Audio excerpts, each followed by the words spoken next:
금방 우리가 부른 갈보리 십자가 찬송, 정말 이 노래를 부를 때마다 엄청난 감동이 밀려온다라는 생각이 많이 듭니다. 그 갈보리 십자가가 얼마나 중요한가라는 것을 알 수가 있죠. 우리의 삶에 또 우리 교회 강단에서도 이 갈보리 십자가를 얼마만큼 몇 퍼센트, 항상 이야기하면 좋겠습니다만은 얼마만큼 선포되느냐에 따라서 그 교회가 또 그 사람이 그 환경이 충만하냐 안 하냐라는 사실을 알 수가 있습니다.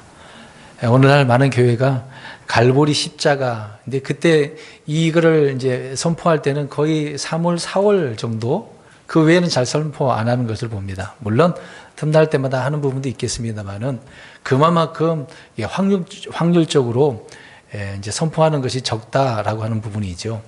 우리는 더 많이 이 갈보리 십자가를 선포해야 됩니다. 알고 있고 또 믿고 있고 또 그 십자가를 붙들고 또 그 십자가에서 이루신 주님의 그 모든 일들을 기억하고 우리는 살고 있습니다만은 그래도 계속해서 이 갈보리 십자가를 기억하고 나가는 저와 여러분들이 되었으면 좋겠습니다. 오늘은 우리가 주의 만찬을 행하게 되는데요. 역시 우리는 만찬을 그냥 참여하는 것이 아니라 자신을 살펴보고 내가 얼마만큼 죄인이었고 또 육신의 일들로 죄 가운데 지난 한 주간 동안 살지 않았는가, 자신을 살피고 또 회개하고 용서받고 그런 가운데 이 만찬에 참여해서 주님의 뜻을 기억해야 될 것이라고 생각되어집니다. 늘 강조한 부분이지만 주님 앞에 내가 무엇을 해야 될 때 내가 누군가를 분명히 알고 그 말씀에 따라 순종해야 된다라고 하는 부분입니다. 오늘도 주의 만찬을 그렇게 임해야 될 것이고요. 또 만찬을 우리가 행함으로 인해서 말씀도 주님께서 무슨 일을 하셨고 또 주님께서 그 계획하신 일들을 성령님을 통해서 어떻게 우리가 순종하며 살아야 되는가, 그 말씀을 살펴보려고 하는 것입니다. 오늘은 이사야서 61장 1절에서 3절 말씀을 우리가 살펴볼 것인데요. 이제 교리적으로 말씀드린다면 이 말씀은 이사야 대언자를 통해서 예수님에 대한 이야기를 하고 있습니다. 예수님께서 이 땅에 오셔서 본격적으로 말씀을 공생의 기간 동안에 선포하실 때 그 예수님이 어떻게 하셨느냐, 선포함으로 어떤 일이 벌어졌느냐 라는 말씀을 이야기하고 있는데, 근데 그것을 먼저 말하기보다는 하나님의 영께서 임하시면이라고 이야기를 하고 있습니다. 그걸 잠깐 1절부터 3절을 구절별로 좀 보고 말씀을 좀 이어서 우리가 생각해 보려고 합니다. 자, 주 하나님의 영께서, 그러니까 성령님이죠, 내게 임하셨으니, 물론 이상하다고 생각할 수도 있겠습니다만은 이것은 예언적인 의미로 예수님을 이야기하고 있죠. 그러니까 예수님께 임하셨으니 이는 주께서 내게 기름을 부으사, 이게 성령이 임하시면 기름을 붓게 되어지죠. 이제 흔히 이제 기름 부음 받는다라고 하는 것입니다. 그건 성령이 임했다라고 하는 그런 의미인 것이죠. 이제 영어로는 어노인팅이라고 하고 있는 것이죠. 예수님께서 기름 부은 자라고 또 메시아, 그리스도, 이제 그 의미를 하고 있지 않습니까? 그래서 예수님께 성령이 임하시고 기름을 하나님께서 부어주셨습니다. 성령님을 통해서 부어주신 거죠. 그러므로 인해서 온유한 자들에게 좋은 소식을 선포하게 하셨다. 이게 예수님께서 좋은 소식, 복음을 이스라엘 백성들에게는 하늘의 왕국이고 저와 여러분들에게는 하나님의 왕국이겠죠. 그래서 복음을, 좋은 소식을 선포하셨다. 근데 누구에게 선포하셨다고 이야기합니까? 온유한 자들에게. 악한 자들은 아닙니다. 강팍한 자들은 아닙니다. 하나님의 말씀을 전할 때는 악한 자들은 더 악해지죠. 그러나 주를 믿는, 말씀을 신뢰하는 자는 더 온유하게 되어 있습니다. 그러니까 말씀의 온유함을 우리가 받아야 되지 않습니까? 그 말씀으로 온유함을 받은 자들이 그 복된 소식을 받아들여야 되는 거예요. 그들에게 선포되었다라고 이야기하고 있습니다. 또 그분께서 나를 보내신 것은, 우리 예수님을 보내신 것은 무엇냐? 그러니까 성령님이 임하시고 기름 붓게 하셔서 또 복음을 선포케 해 주셔서, 그러면 그 복음을 선포하니까 많은 사람들에게 어떻게 하시려고 하느냐, 이제 그 얘기를 하고 있는 거죠. 그래서 예수님을 보내신 것은 마음이 상하는 자들을 싸맨다. 상처받은 자들. 흔히 우리가 내가 육신에 이끌려서 잘못해서 괴로워요, 그런 거를 싸맨다, 그런 부분이 아닌 것이죠. 이 부분은 죄를 깨닫고 내가 어떤 자라는 것을 고백하는 사람. 하나님의 말씀에 비춰보니까 나는 정말 악한 자다. 또 이스라엘 백성들 가운데서는 하나님께 그들이 잘못해서 심판을 받고 포로로 잡혀가는 일들이 있었지 않습니까? 또 때로는 잡혀가기 전에 계속해서 공격을 받아서 어려움을 당했죠. 그럴 때마다 회개하고 돌아오는 자들. 이제 회개하고 왜 돌아옵니까? 그 자신들이 잘못했다는 것을 알게 되어지는 거죠. 이제 그런 자들에게 주님께서는 말씀을 통해서 싸매 주신다, 치료해 주신다는 그 얘기죠. 상처를 싸매 주는 것은 치료해 주는 그런 의미 아니겠습니까? 그래서 마음이 치료를 받게 되어지고 또 포로된 자와 결박된 자들에 대한 이야기가 나옵니다. 그러니까 포로되니까 갇혀 있는 거죠. 감옥에 갇혀서 자유롭게 다닐 수 없는 거지 않습니까? 그들에게 복음이 선포되니까 해방의 자유, 그리고 감옥에서 놓이게 되어지는 이런 일들이 있게 되어진 거다. 뭐 실제적으로 이스라엘 백성들이 그렇게 됐겠습니다만은 이런 것들은 오늘날로 표현한다면 영적인 의미로 우리는 과거에 마귀에게 사로잡혔지 않습니까? 그런 우리들이었는데 복음을 통해서 자유롭게 어디든지 주님을 섬길 수 있고 찬양할 수 있고 모든 것을 다 할 수가 있는 거죠. 그래서 우리에게는 자유가 주어졌습니다.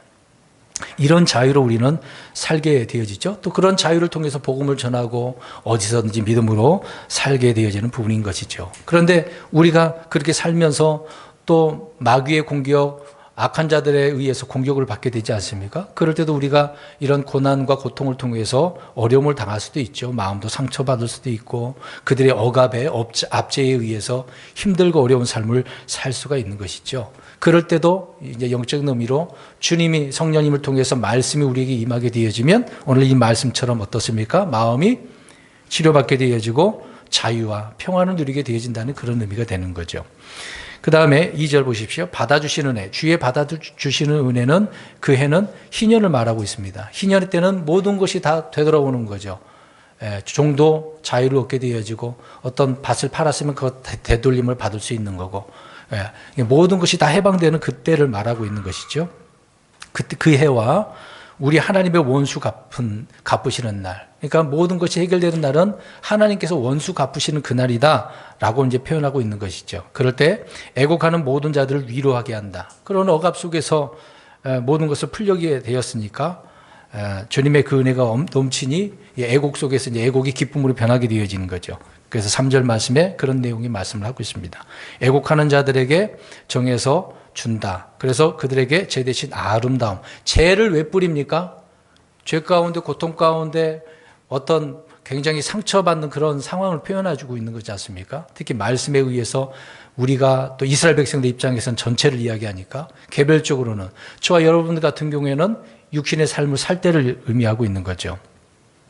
그런 고통 속에서 아름다움을 또 기쁨을 애곡 대신 기쁨이라고 하잖아요. 기쁨에 기름을 부어주신다. 성령으로 충만하는 것을 말씀해 주고 있는 거죠. 기쁨은 성령님의 열매니까. 그래서 우리는 성령님을 통해서 기뻐하고 즐거워하고 또 그래서 주님을 찬양한다. 그래서 찬양의 옷을 주님께서 주게 하려 하십니다. 라고 이야기를 하고 있습니다. 그러니까 예수님을 통해서 우리에게 주어지는 거죠. 근데 그 예수님이 그냥 일을 하신 게 아니라 누가 임해서? 성령님, 주 하나님의 영께서 임하심으로 그 일을 하셔서 이런 일을 감당하셨던 것이죠. 그러니까 아버지 하나님, 아들 예수님, 우리 성령 하나님도 다 같이 일하시는 거죠. 다 하나님이시니까. 그래서 이런 것을 통하여 하나님께서는 그들을 통해 영광을 받는다.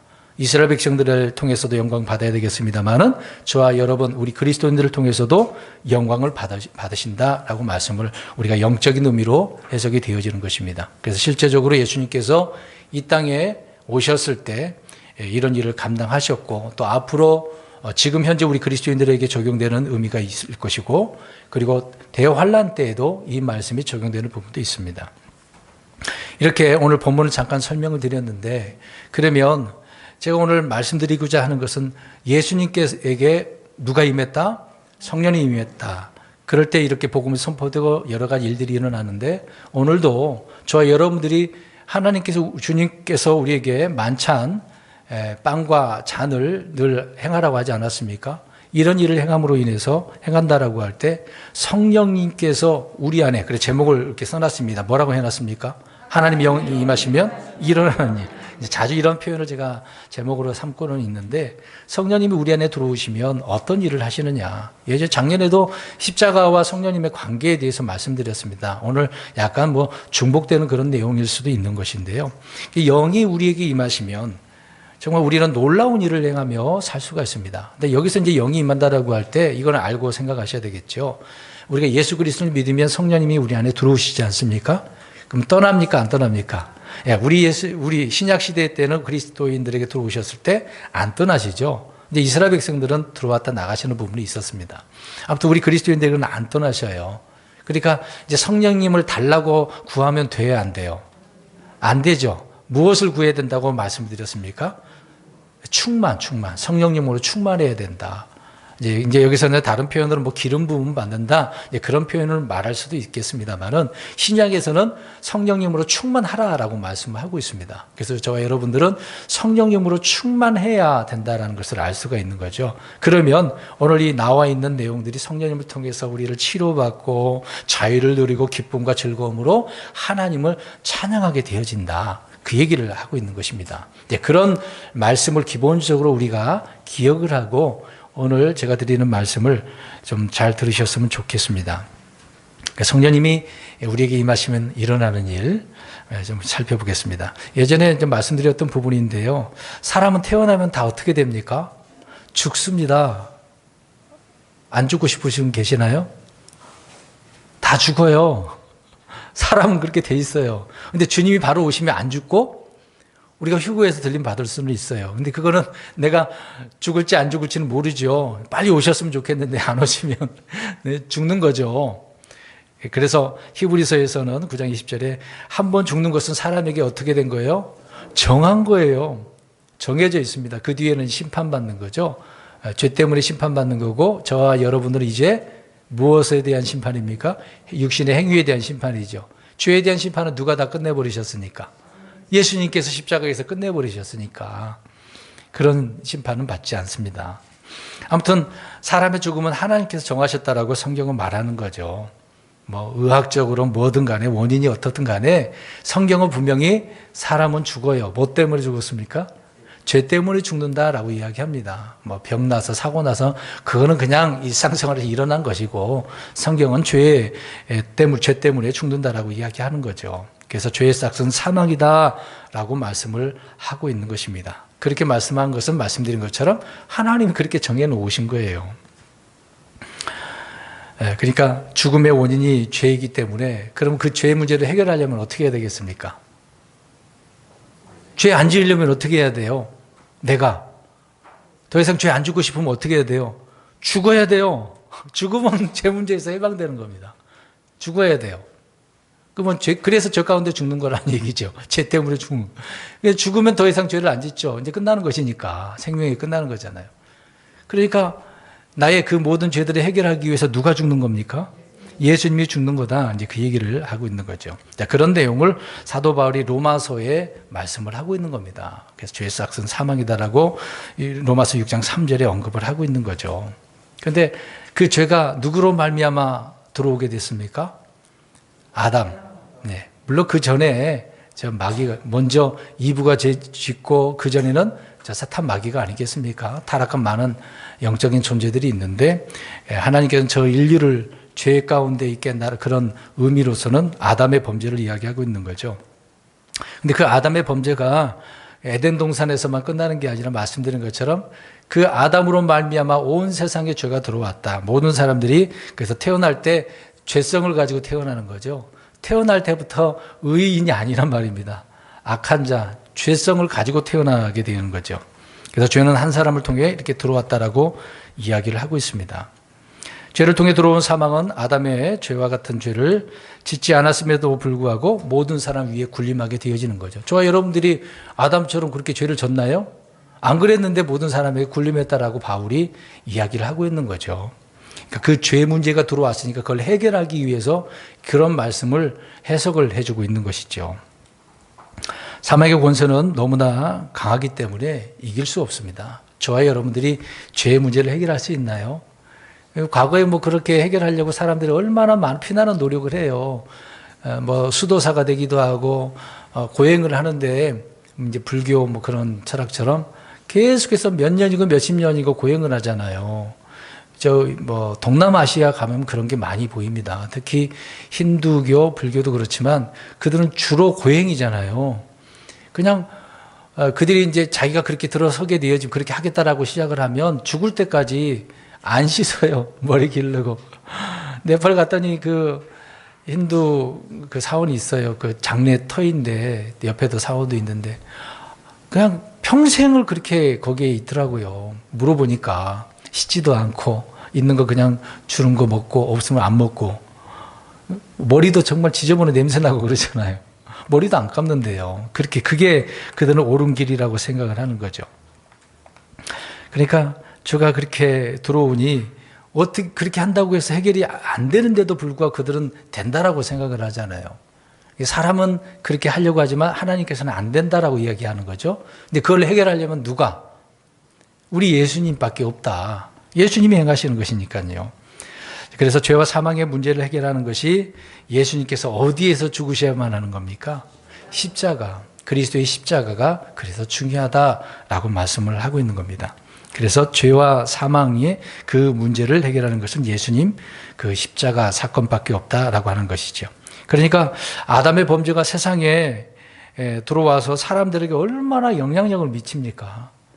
그것이 그냥 특정한 이스라엘로 끝나는 게 아니라 온 세상 사람들에게 다 임하는 것이기 때문에 그러는 것이죠. 그렇게 미치는 것처럼 이제 반대로 예수 그리스도의 의가 세상에 들어오니까 빛이 들어오니까 어둠이 어떻습니까? 다 사라지고 빛 가운데 있게 되어지는 거죠. 그 말씀의 빛, 복음의 빛, 사랑의 빛이 사람 듣는 자들에게 딱 들려지고 믿게 되어지니까 내 안에 있던 어둠들이 다 어떻게 되어집니까? 사라지게 되어지는 거죠. 그러니까 이제는 우리가 어둠이 나를 지배하는 게 아니죠. 사망이 지배하는 것이 아니라 생명이신 우리 예수님이 나를 지배하게 되어지는 거죠. 그 영향력, 그 의가 나를 모든 것을 지배하게 되어진다는 것입니다. 그러니까 이것을 영향력을 미치게 하는 분이 우리 성령님이다 그 얘기를 하고 있는 것이죠. 우리는 육신의 출생으로 아담에 있던 모든 것을 물려받았지만 이제는 성령님을 통해서 그리스도의 모든 것을 우리에게 고스란히 다 가지고 왔기 때문에 주님의 것이 우리에게 넘쳐야 되는 겁니다. 넘치는데 그거를 우리는 모르고 있는 거죠. 그래서 말씀을 공부를 해야 되고 말씀을 들어야 되는 것입니다. 성령으로 말미암아 우리는 영적인 출생을 하게 되어집니다. 그렇게 되어지면 우리 예수 그리스도의 신성 그 능력과 성품을 우리가 소유하게 되어지는 거죠. 그래서 우리 안에 계신 새 사람이신 예수님을 통해서 날로 우리는 새로운 삶을 살아가게 되어지는 것입니다. 근데 그 아들을 믿는 자들에게는 이런 생명이 주어져서 성령님의 충만하심을 통해서 살게 되어지는 거죠. 근데 중요한 것은 십자가의 그 피가 어떻다라고 하는 부분이 중요한 것입니다. 성령님께서 이런 일들을 행함으로 인해서 성령님 그 십자가의 피가 우리의 죄를 깨끗하게 씻어주고 흔적도 없이 처리해 주는 것 아니겠습니까? 예수님께서 십자가에서 흘리신 그 보혈의 피가 얼마나 놀라운지를 우리는 기억하는 거죠. 그래서 오늘 우리는 빵과 잔을 마시지 않습니까? 잔을 왜 마시죠? 예수님의 그 피가 어땠다는 얘기예요. 저 여러분들의 모든 죄들을 깨끗하게 제거하고 씻겨서 처리해 놨으니까. 그래서 더 이상 죄가 보여요, 안 보여요? 자, 옆 사람 쳐다보시고 죄가 보입니까? 육신의 죄는 보여도 세상의 모든 성경이 말하는 죄들, 그건 이제 안 보이는 거죠. 누가 해결해 놨으니까. 예수님이 해결해 놨으니까. 육신의 죄라고 표현하기보다는 육신의 행위들이라고 이야기해야 되겠죠. 이제는 우리는 죄에 대한 문제는 걱정할 것이 없는 것이죠. 그래서 십자가의 그 피가 뿌려지게 되어지니까 아무리 추한 죄도 더러운 죄도 아무리 오래된 죄도 우리 생각지도 못한 그런 죄들이 있지 않겠습니까? 또 뿌리 깊은 그런 죄라 할지라도 남김없이 누가 다 제거해 주셔요? 예수님의 그 피가. 근데 주의해야 될 것은 우리는 이 문제를 해결하려고 내가 어떤 행위로 하려고 하는 것이 문제가 되는 거죠. 그래서 종교인들이 대부분 그렇게 살려고 합니다. 내가 해보려고요. 이렇게 표현해 보겠습니다. 주님, 제가 죄를 해결할 수 있도록 힘을 주세요. 도와주십시오. 그런 기도를 할 때가 있을 겁니다. 자, 맞을까요? 틀릴까요? 네, 그건 잘못된 기도죠. 죄 문제는 뭐가 해결한다고 그랬어요? 예수님이 흘리신 피, 보혈이 깨끗하게 제거해 주는 거죠. 내가 주님께서 힘을 줘서 능력을 줘서 무엇을 함으로 인해서 제거가 되는 게 아니에요. 우리가 기도도 바르게 해야 하는 부분이 있는 거죠. 그래서 우리는 뭐 성령님을 능력을 달라고 해갖고 이 문제를 해결해 달라고 막 은혜를 달라고 그렇게 구하는 것은 좀 잘못된 거, 신성모독이다라고 할 수가 있겠죠. 여러분, 주님 앞에 있는 모습 그대로 우리가 그래서 나와서 용서받고 깨끗하게 씻음 받아야 되지 않겠습니까? 성령님의 능력으로 죄를 이긴다라고 하는 것은 중복적 이야기지만 말이 될 것처럼 보이지만 그렇지는 않습니다. 성령님의 능력으로 이길 수는 없는 거예요. 죄 문제는 그게 아니라고. 성령님의 능력을 왜 받는 걸까요? 뭘 하려고? 방언하려고? 어떤 은사? 막 예언하고 뭐 하려고 능력 받는 겁니까? 그게 아니잖아요. 오늘 제목으로 다시 가서 성령님이 임하시면 일어나는 일. 이제 그런 일이 아니라고요. 과거의 초대교회 때는 그렇게 한 이유가 있었던 거죠. 특히 유대인들 때문에, 이방인들 때문에 그런 표적과 기사가 어떤 방언도 예언도 있었던 부분입니다. 이제 이미 성경 66권으로 예언이 끝났기 때문에 성령님은 그런 일을 하지 않으세요. 지금은 우리 안에서 그런 일을 하는 게 아니다. 그 얘기입니다. 단지 죄가 무엇인지 생각나게 하시고 말씀을 통해서 우리를 어떻게, 어디로 인도하느냐가 중요한 것이죠. 그래서 우리는 성령님께서 우리에게 죄를 이기도록 뭔가 뭐 능력을 달라 그래서는 절대 안 된다. 그 얘기를 한 번 더 말씀을 드리는 겁니다. 중요한 것은 피. 성령님께서 하신 일은 그 피를 믿게 하려고, 그 피가 너를 깨끗하게 한다라는 것을 알게 해주시는 거죠. 믿게 해주시는 거죠. 그래서 우리가 죄 문제를 해결받게 되어지는 것 아니겠습니까?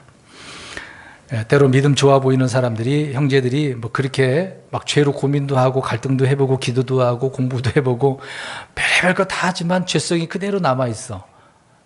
이런 부분이라는 거죠. 그럼에도 계속해서 막 뭘 하는데도 패배하게 되지 않습니까? 죄 문제는 그렇게 해결하는 것이 아니다라는 것을 말씀을 드리는 겁니다. 교회에 오래 다녔다고 해서 또 나름대로 성경 공부 많이 했다고 해서 더군다나 많이 강조하지만 킹제임스 성경을 가지고 있다고 해서 그렇게 되는 건 아니죠. 그 말씀을 믿고 순종을 해야 되는 것 아니겠습니까? 나름대로 애썼다라고 하는 문제는 잘못된 것이다 이야기를 하는 겁니다. 자, 그럼 오늘 좀 간단하게 말씀을 드리려고 하는 것인데요. 성령이 임하시면 우리에게 어떤 일이 벌어지는가? 자, 첫 번째로 성령님께서 십자가의 그 피와 십자가의 그 죽음을 우리 안에 더 깊이 안에서 각인시켜요. 이 말이 뭐냐면 기억나게 하신다라는 말입니다. 성령님으로 인해서 우리가 봉인됐다고 하잖아요. 인침받았다고 하지 않습니까? 또 다른 표현으로는 계속해서 피와 죽음을 우리에게 생각나게 해주신다는 거예요. 깨닫게 해주신다는 거예요. 잊지 말라는 이야기입니다. 그래서 우리가 만찬에 임할 때는 늘 기억하고 있어야 돼요. 아무 생각 안 하고 하지 않고 있다가 우리가 이런 시간에 참여하면 안 되는 거죠. 언제든지 우리 교회는 2달에 한 번씩이지만 어떤 교회는 한 달에 한 번, 일주일에 한 번 하는 교회도 있거든요. 우리가 그동안에 안 나왔다가 참여할 수도 있는데 늘 기억하고 있어야 된다는 겁니다. 주의 만찬에 교회에 와서 참석 안 하더라도 우리는 삶 속에서 기억을 하고 있어야 되는 거죠. 근데 아무튼 성령님께서 이 피와 죽음에 대한 것을 계속해서 생각나게 해주시는 거다라고 말씀을 드리고 있는 것입니다. 여러분, 지금 이 세상은 진리가 혼미한 세상이죠. 악한 세상입니다. 자꾸 속입니다. 다른 말로 몇 주 전에도 광고를 했습니다만은 교묘하게 악한 자리에 들어와서 잘못된 교리로 뒤죽박죽 혼란스럽게 만들지 않습니까? 그런 시대인 거죠. 이미 몇십 년 전서부터 그런 일이 벌어졌고 그것이 더 확대되어지고 있습니다. 근데 거기에 이제 이미 물들었기 때문에요. 그것이 옳은 줄 알고 지금도 사람들은 헤매고 있는 거죠. 그나마 킹제임스 성경을 통해서 그런 데서 깨닫고서 나오게 되어지는 것이 있어서 다행인 거죠. 그러니까 킹제임스 성경을 통해서 우리는 진리를 깨닫게 되어지는 겁니다. 현대 역본으로는 이게 안 되는 거거든요. 교리가 바르게 나누어지도 않고 있기 때문에 많은 목사들이 바른 진리를 가르치는 게 아니라 이미 타락한 이 잘못된 교리에 흡수되어져서 그것만 강조하고 있는 거죠. 그래서 성령화 대회, 성령 대회, 성시화 운동, 성령 강림, 성회 그랬잖아요. 옛날에는 그냥 말씀 사경회였는데 어느덧 사경회는 끝나고 심령부흥회가 성령운동, 성령 받는 거 막 그렇게 흘러가게 되지 않습니까? 여기 계신 분들 다 경험하지 않으셨나요? 저 역시도 과거에 경험했던 사람 중에 한 사람입니다. 그러니까 뭣도 모르고 그것이 옳은 줄 알고 그렇게 따라갔던 것이죠. 그러니까 그것이 성령님이 임한 것인지 마귀의 영이 임한 것인지도 모르는 거죠. 자기에게 마귀의 영이 임했는데도 불구하고 누가 들어왔다고 생각을 하는 거죠? 성령이 임해서 내가 하는 거다라고 생각을 하는 겁니다. 여러분 잘 생각을 하셔야 돼요. 갈보리 십자가의 피와 그 피의 능력을 강조하면 할수록 그것은 성령 역사예요. 그래서 처음에 말씀드린 것처럼 교회에서 성령님을 통해서 또 예수 그리스도를 통해서 십자가의 그 피, 죽음의 이야기가 강단에서 많이 선포되어야 되는 겁니다. 어떻게 보면 식상하잖아요. 우리는 다 알고 있는 사실인데 뭐 또 말씀을 하시네요 라고 생각할 수도 있지만, 근데 기억하셔야 돼요. 오늘 강조하는 것이 성령님께서 계속해서 어떻게 하신다는 얘기예요. 아까 피와 죽음을 각인시킨다고요. 잊지 말라고. 각인이라는 단어는 무슨 의미일까요? 새기는 거거든요. 그냥 우리가 연필로 쓰는 거하고 볼펜으로 쓰는 거하고 달라요. 각인은 이런 나무에다 이렇게 딱 새기는 겁니다. 우리의 마음판에다가, 우리의 머리에다가 탁 각인시키는 거죠. 그럼 각인되면은 흐릿한 것도 아니지 않습니까? 명백한 거잖아요. 그러니까 그런 거, 이렇게 피와 피의 능력을 우리는 강조를 많이 할 수밖에 없는 겁니다. 특별히 주의 만찬 때는 더 강조하면서 이렇게 말씀드릴 수밖에 없는 것이죠. 반면 피가 사라지고 성령만 외친다라고 한다면 마귀의 역이 더 강력하게 역사하게 되어집니다. 왜 그럴까요? 다시 말씀드리면 성령만 외친다면 사람들은 주로 무엇을 얻기를 원하는 거죠? 이게 성령의 능력인데 뭐 축사하고 병 고치고 뭐 예언하고 방언하고 이 은사 쪽인 거죠.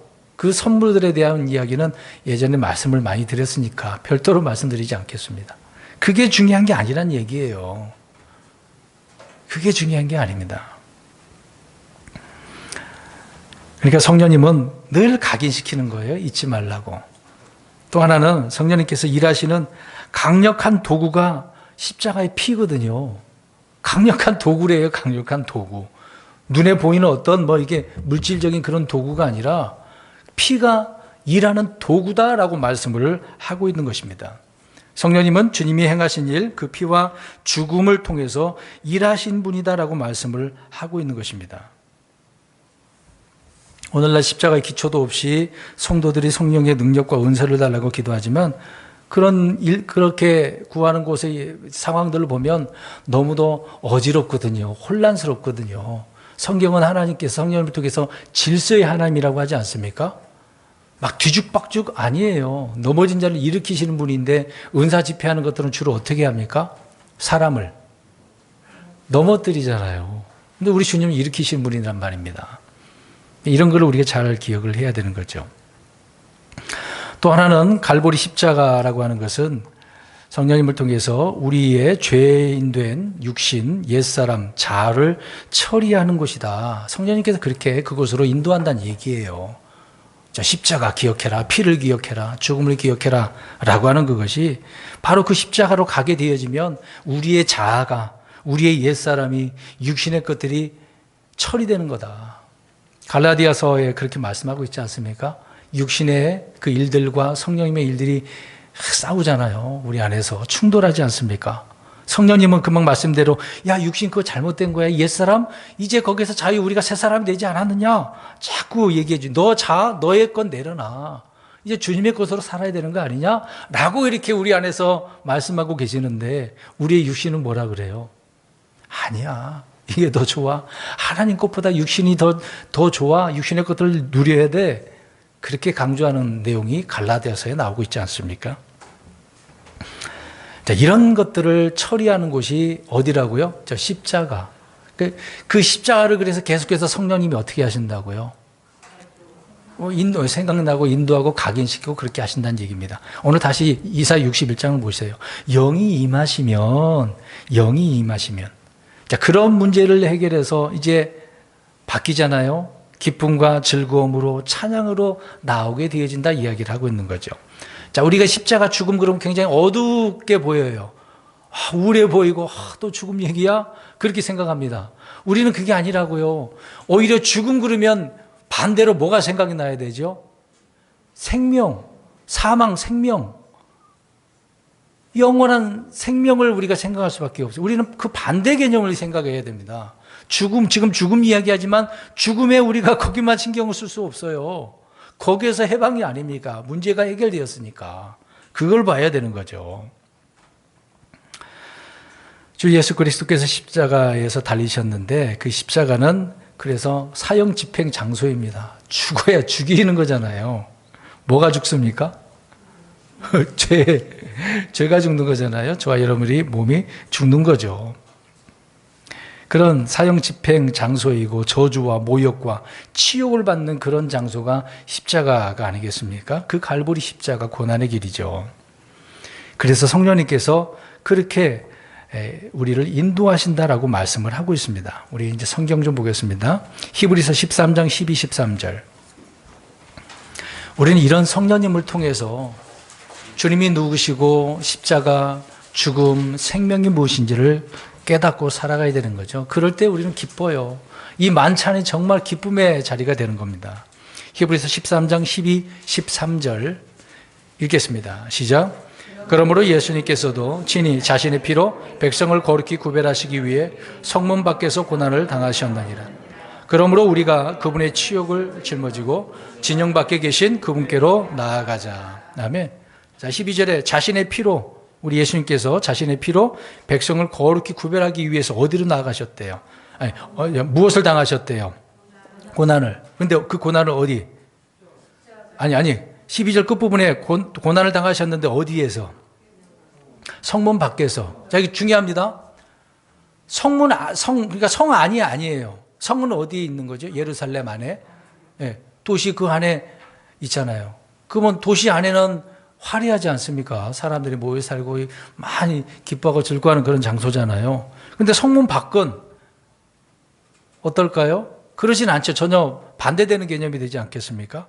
근데 성문 밖에서 고난을 당하셨대요. 근데 그 고난을 이제 다른 표현으로 13절에 우리가 그분의 치욕, 그러니까 고난이 치욕을 당하셨다는 얘기잖아요. 그러면 예수님께서 그렇게 당하신 것처럼 우리도 치욕을 짊어져야 되는데 누구의 치욕이라고 그랬어요? 그분의. 예수님께서 당하신 그 치욕, 그것도 우리가 짊어져야 된다라고 이야기를 하고 있습니다. 그래서 우리도 어디로 가야 된다? 진영 밖에 계신 예수님께로. 그러니까 누구의 치욕을 짊어져야 되는가라고 말씀하고 있는 것처럼 우리가 그분의 치욕을 짊어져야 된다. 여러분, 십자가의 길은 영광의 길이 그래서 아니라는 거죠. 자, 치욕당했으니까 뭐 영광스러운 일입니까? 조롱당하고 욕을 얻어먹고 있는 그런 상황인데요. 비참한 일이잖아요. 영광의 길은 아니라는 말입니다. 근데 주님은 어디에 계신다고 그래요? 성 안에 계신 것이 아니라 진영 밖에 갈보리. 그러면 성령님께서 우리를 그렇게 그 길로 인도하고 계신다고 하는데 우리가 어디로 가야 되는 겁니까? 우리도 이 길 가야 되는 거잖아요. 그러면 생각해 보겠습니다. 우리는 이 길을 지금 가고 있습니까? 안 가고 있습니까? 가고 계셔요? 그러면 감사하고. 안 가고 계신다는 분은 고난이 없는 거죠. 치욕이 없는 거죠. 예수님 때문에 이런 치욕을 안 당하고 계시는 거죠. 뭐 사람들과 왕래를 안 하면 그냥 혼자 집에만 있으면은 뭐 그런 거 경험을 못 할 수도 있을 것입니다. 근데 우리가 그렇게만 사는 건 아니잖아요. 빛을 바깥으로 드러내야 되는 입장이라고 한다면 다른 사람들에게 내가 예수님 가신 그 길을 우리가 가게 되어지면 당연히 이런 치욕을 당하게 된다. 그 얘기를 하고 있는 것이죠. 우리는 이런 길을 가야 되는 겁니다. 그러면 직장에서나 다른 곳에서 사람들과 관계 속에서 마냥 좋은 소리만 듣고 있다라고 한다면 어떻게 하신 거예요? 잘 사신 거예요? 안 사신 거예요? 잘 안 산 겁니다. 성경적으로 안 산 겁니다. 죄송한 이야기지만. 욕 안 먹고 있는 것은 못 살고 있는 거예요. 그만큼 내가 예수님을 드러내지 않고 나만 드러냈다는 얘기죠. 내 육신의 일들만 드러내서 그 사람들과 똑같은 육신의 행위들을 하고 사니까 조롱을 안 당한 거죠. 근데 예수님 갈보리 십자가를 걸은 이 고난의 길을 말씀대로 살려고 하는 그런 삶을 살 때 당연히 우리는 치욕을 당하게 될 수밖에 없거든요. 그게 좀 다른 점인 것입니다. 우리는 그렇게 살아야 되는데도 불구하고 잘 안 살죠. 왜? 그런 말을 했다라고 하는 순간에 어떤 일이 벌어지니까요. 욕을 얻어먹고 또 막 다투게 되어지고 그러니까 싸우기 싫어. 말 안 해버려. 물론 논쟁 같은 건 피해야 되는 것이지만 악한 자들과 논쟁할 필요는 없어요. 불신자들도 막 그런 거 논쟁 좋아하는 자들이 있거든요. 그럴 때는 피하고, 근데 바르게 말씀을 전했을 때 이런 일이 온다, 그 얘기를 하고 있는 것이죠. 우리는 그래서 성문 밖으로 나가야 되는 것입니다. 우리도 그렇게 하자라고 이야기를 하고 있잖아요. 그래서 성령의 인도하심이라고 하는 것은 성문 밖에 있는 갈보리 언덕으로 그 길로 성령님께서 우리를 안내하시는 거예요. 이렇게 가야 한다. 이 길로 꼭 가야 된다. 물론 예수님께서 끝내놨는데도 계속해서 그 길로 가라 그러잖아요. 기억하고 주님을 따르라고 하지 않습니까? 주님께서 나를 따르라, follow me 라고 말씀하셨어요. 그 길을 따라가야 되는데 마냥 좋은 길이냐고요. 잘 생각해 보세요. 그러면 예수님께서 복음을 전하시고 나를 따르라 그랬는데 영광의 길로 가셨나요? 아니에요. 고난의 길이거든요. 근데 그렇게 끝내놓으면, 그 길로 가면 결과적으로 나중에 우리는 어떻게 되죠? 그 고난의 문제가 해결되고 어떤 것을 받죠? 영광을 받는 거잖아요. 장차 우리에게 주어질 영광, 그것 때문에 우리가 고난을 받는 건 아니겠습니까? 다시 한번 말씀드립니다. 성령님께서 우리를 그렇게 인도하시는 거란 얘기죠. 그 길로 가라고, 십자가를 생각하고 그 길로 치욕을 당하면서 가라고. 근데 마냥 말씀드린 것처럼 이끌림을 받아서 가긴 갔는데 갈보리가 아니라 또 저기 안에 있는 예루살렘 성전이라고 생각해 보세요. 예루살렘 성전에는 누가 있을까요? 과거에 이제 초대교회 성경적으로 표현한다면 헤롯의 궁전이나 또 사내들인 공회원이 있지 않습니까? 성령님이 아니잖아요. 성령님이 아니라 마귀의 이끌림을 받아서 그곳으로 들어가는 거지 않습니까? 사람들이 많고 화려한 것이 많고 세상의 것이 많고, 우리가 그곳으로 이끌림을 받았다라고 하는 것은 누구의 이끌림을 받은 겁니까?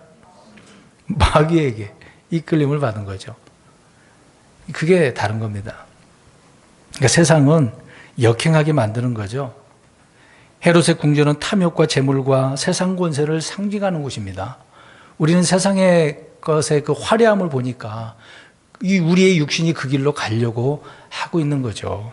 근데 성령님은 그렇게 안 한다는 얘기입니다. 그러니까 우리는 세상과 역행하는 겁니다. 역행. 반대 길을 걷는 거죠. 어떻게 살고 계십니까? 그러니까 지금 이 시대, 이 악한 시대의 마귀는요, 계속해서 많은 교회, 지역교회들이 있는데, 또 믿는 자들이 있는데, 주님의 몸된 교회가 있지 않습니까?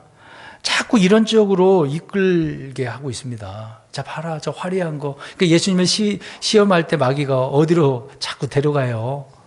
꼭 높은 곳에, 화려한 곳에, 굉장히 높은 곳에, 이 세상 다 보여주고, 내게 줄게, 나한테 한번 절 좀 해봐. 세상은 마귀가 다 지배하고 있는 것들은 다 그런 것이에요. 예수님은 호락호락하신 분이 아니죠. 어떻게 물리치셨습니까?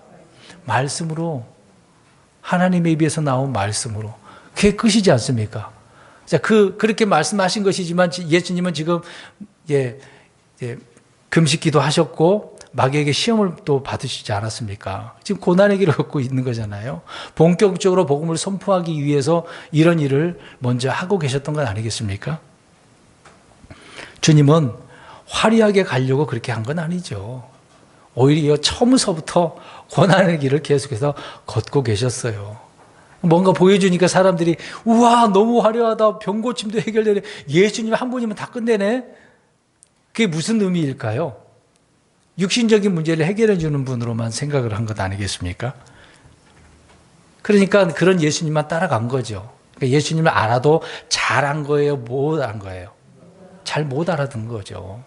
교회에서도 그러니까 하나님이 누구신지를 알려야 되는데 그 하나님 누구신지를 말을 하지 않고 자꾸 다른 것만 강조한다는 얘기예요. 그래서 제가 또 다시 말씀드리지만 성령님이 바로 그런 분이거든요. 우리 하나님이 어떤 분이시고 우리 예수님이 어떤 분인지, 그 예수님께 저의 여러분들의 죄의 문제를 해결하기 위해서 저 갈보리 십자가 가신 거, 그래서 늘 그걸 기억하게 하시는 거다, 인도하는 거다라고 말씀을 하고 있는 겁니다. 십자가는 치욕과 모욕의 형장이지만 십자가를 질 때만 우리는 성령의 정확한 인도함을 받을 수가 있는 겁니다. 그래서 자기 십자가를 지고 따라오라고 이야기하잖아요. 따라가는 건 아니겠습니까? 그래야 우리가 영광에서 영광에 이르는 그 변화를 경험하게 되어지는 거죠. 지금은 아니더라도. 십자가를 통해 육신의 자아를 완전히 못 박힌 채 주님이 주시는 그 부활의 생명으로만 살아갈 수 있다라고 한다면 우리는 성령님을 통해서 날마다 막 은혜가 넘치죠. 풍성한 복들이 막 절로 넘치는 겁니다.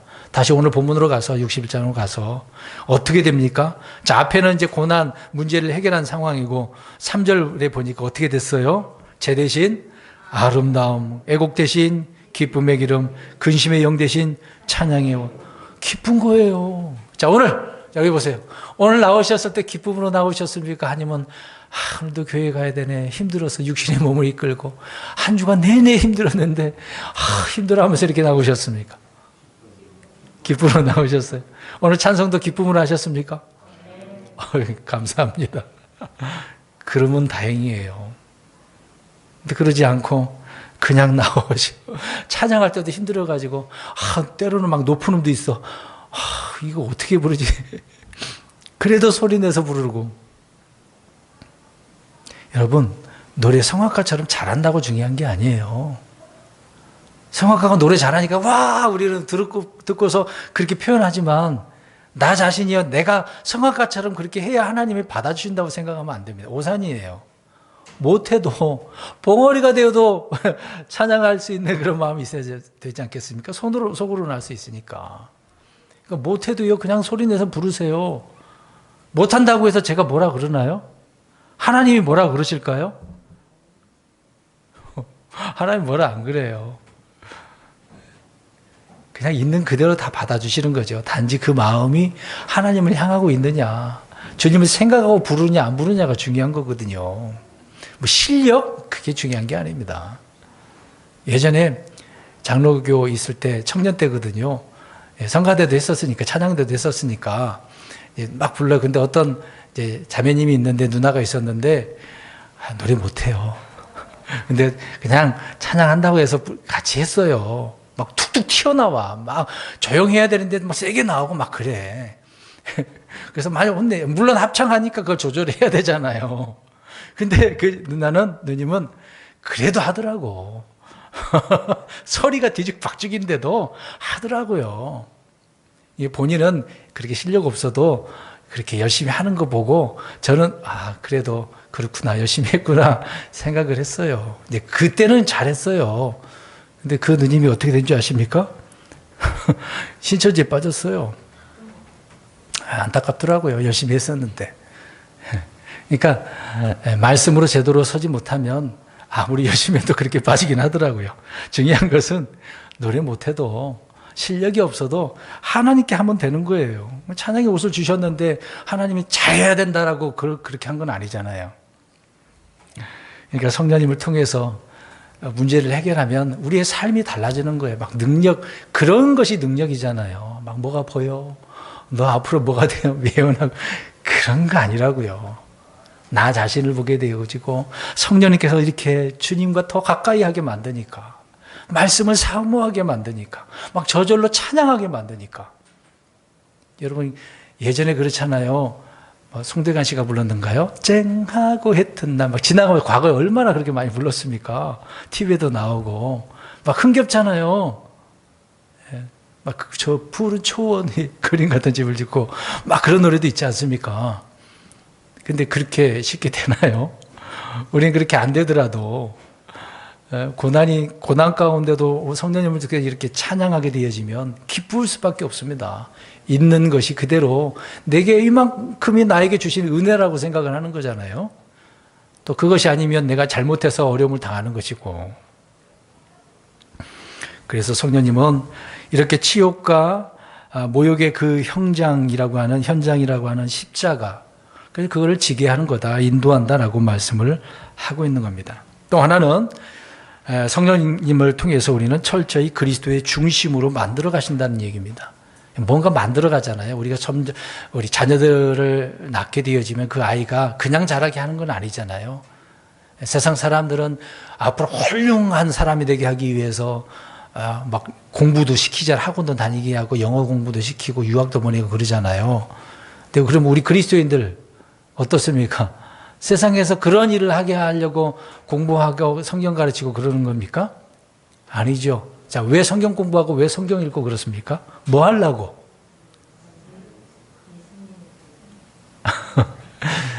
예, 말씀대로 살아서 주님의 기쁨과 영광이 되게 하려고, 주님을 드러내기 위해서, 주님의 기쁨의 자녀가 되기 위해서잖아요.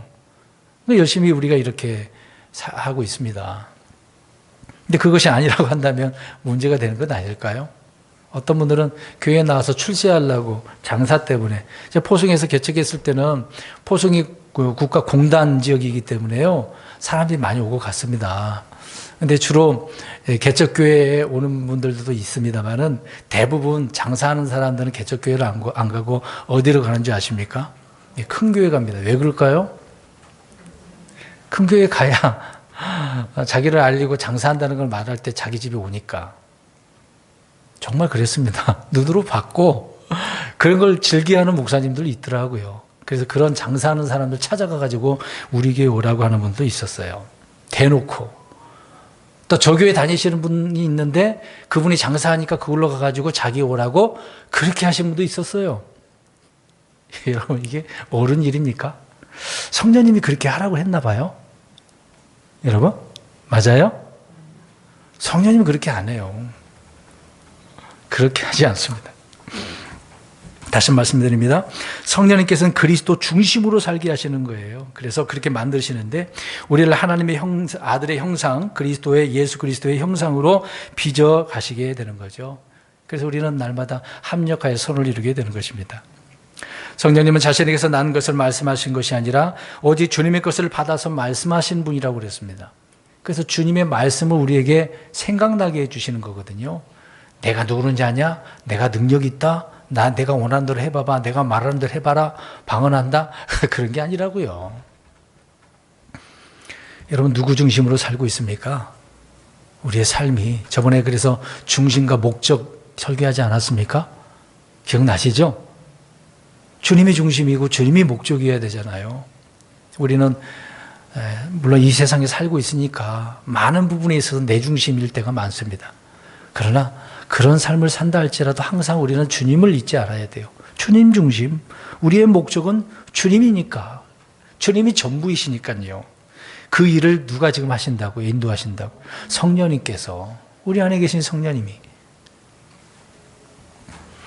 그리고 오늘 마지막 성경에도 3절에 나와 있습니다만은 그리스도를 높이고 찬양하게 하는 거예요. 그 주님이 누구신지. 주님의 높고 위대하심을 이렇게 찬양하는 것 아니겠습니까? 꼭 나이아가라 폭포 가가지고 나이아가라 이 무슨 의미인지 모르신가 보구나. 내 나이야 가라 그 얘기거든요. 몰랐어. 이 아직도 못 들으신 분이 있었나 봐. 좀 리얼하게 할 걸 그랬나 봐요, 제가. 많이 그러더라고요. 나이 드신 분들이 나이야 가라. 나이야 가라. 내 나이가 가라고.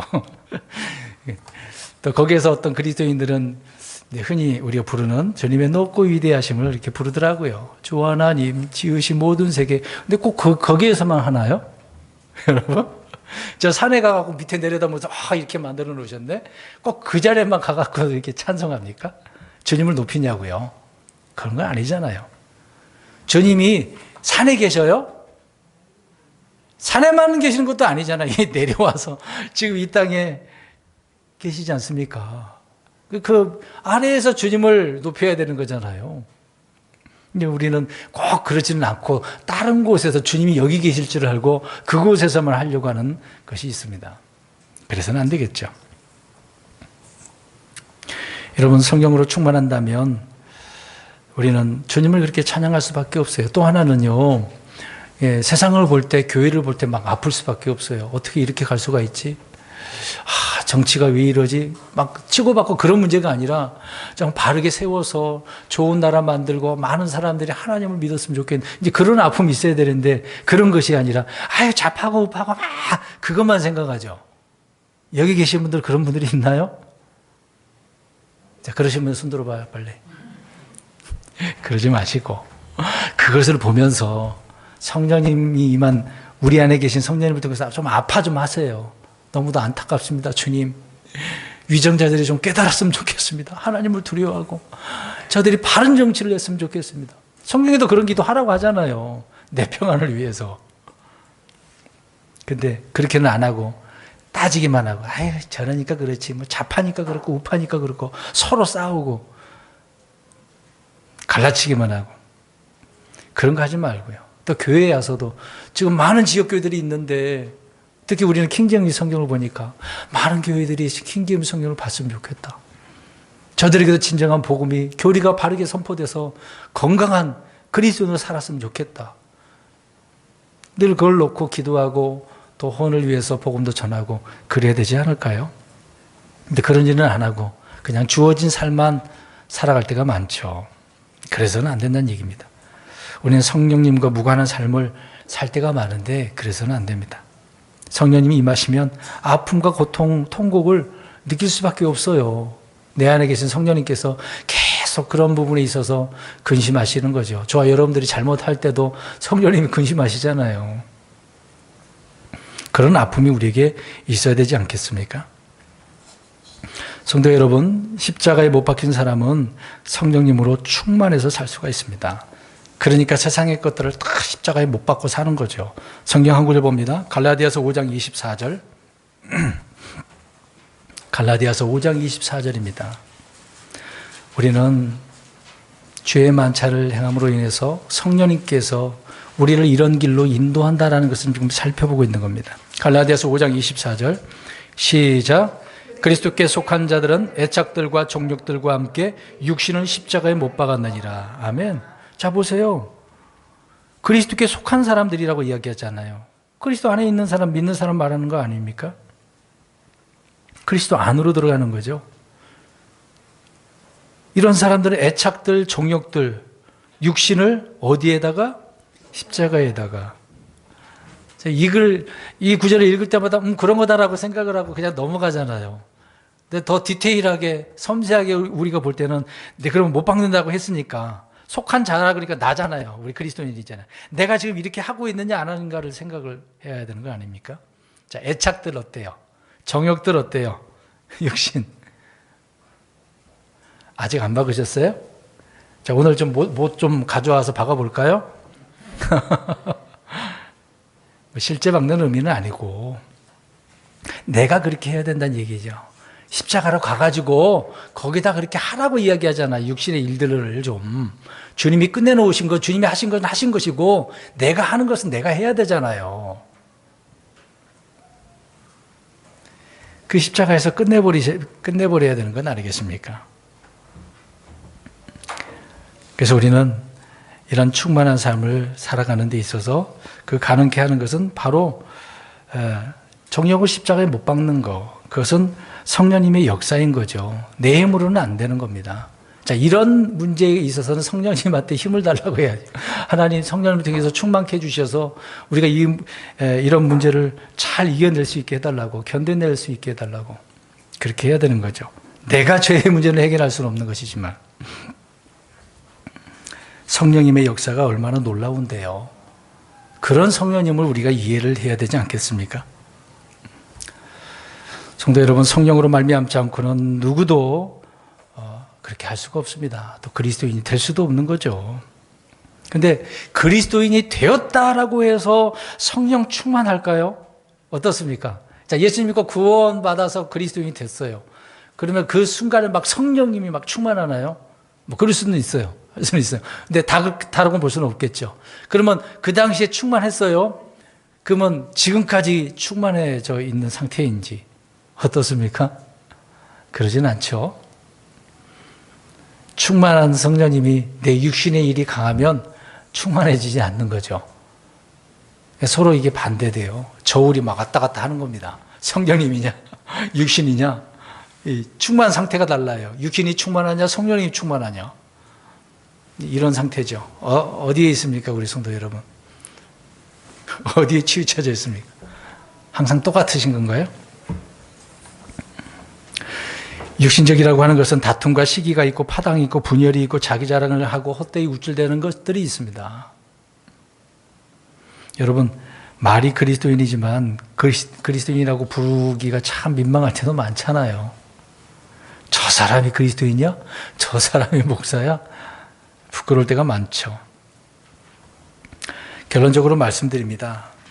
오늘 성령님이 임하시면 주님의 그 복음을 통해서 참된 자유와 기쁨을 누리죠. 해방을 얻습니다. 근데 그것이 끝나는 것이 아니고 성령님께서 우리를 어디로 인도하신다? 십자가, 고난, 그 길로 인도하신다. 늘 주님을 기억하고 각인시키는 거죠. 예수님 중심으로 살게 하는 분이 우리 성령님이란 말이죠.